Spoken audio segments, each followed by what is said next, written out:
856 किलोमीटरचा लांब रस्ता, 1.25 कोटी रुपयांचा खर्च आणि महाराष्ट्रातील 3.5 शक्तिपीठांना जोडणारा मार्ग. ऐकायला किती भव्य वाटते ना. धार्मिक पर्यटनाचा विकास होणार, प्रवासाचा वेळ वाचणार, राज्याची प्रगती होणार, असे मोठे मोठे शब्द हवेत तरंगत आहेत. आमचे राज्यकर्ते मंत्रालयात बसून नकाशावर एक सरळ रेष मारतात, पण त्या रेषेखाली किती शेतकऱ्याची उभी पिखं काढली जाणार आहेत, किती कुटुंबाचं भविष्य अंधारात जाणार आहे, याचा विचार करायला इथं कोणाकडे वेळ आहे. विकासाचं अंतिम ध्येय हे तिथल्या माणसाचं जीवनमान उंचावणं हेच असायला हवं ना. मग जर मूळ माणूसच तिथून उखाडला गेला, तोच जर भूमिहीन झाला, तर त्या हवेवरून धावणाऱ्या आलिशान गाड्या नेमकी कोणाची प्रगती दाखवणार आहेत?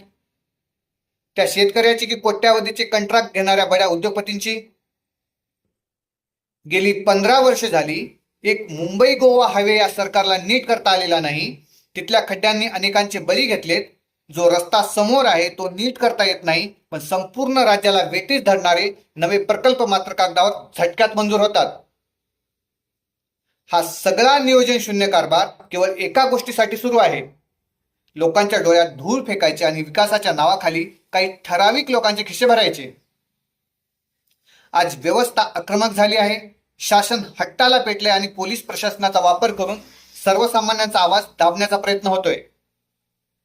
आम्हाला समृद्धी महामार्गाचं उदाहरण दिलं जातं, पण वास्तव काय आहे?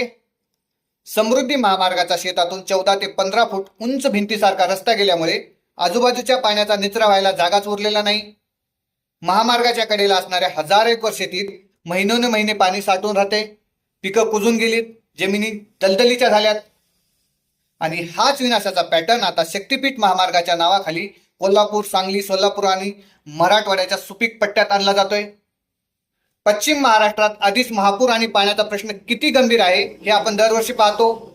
तेथे जर हा 1.25 कोटीचा भराव टाकला तर संपूर्ण शेती व्यवस्था उद्ध्वस्त व्हायला वेळ लागणार नाही.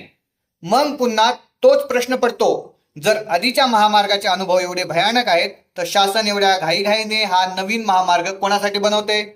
शेतकऱ्यासाठी की हायवेची कंत्राट लाटणाऱ्या बड्या उद्योगपतीसाठी? आम्हाला असा विकास नकोय जो आमच्या पोशिंद्याला, आमच्या शेतकऱ्याला रस्त्यावर भिकेला लावेल. विकास करायचा असेल तर आधी इथल्या माणसाचं जीवनमान सुधारा. इथल्या शेतीमालाला योग्य भाव द्या. जर माणसाच्या पोटाला अन्न आणि हाताला काम नसेल तर त्या 856 किलोमीटरच्या एक्सप्रेसवरून फक्त श्रीमंताच्या गाड्या सुसाट धावतील. गरिबांची प्रगती कधीच होणार नाही.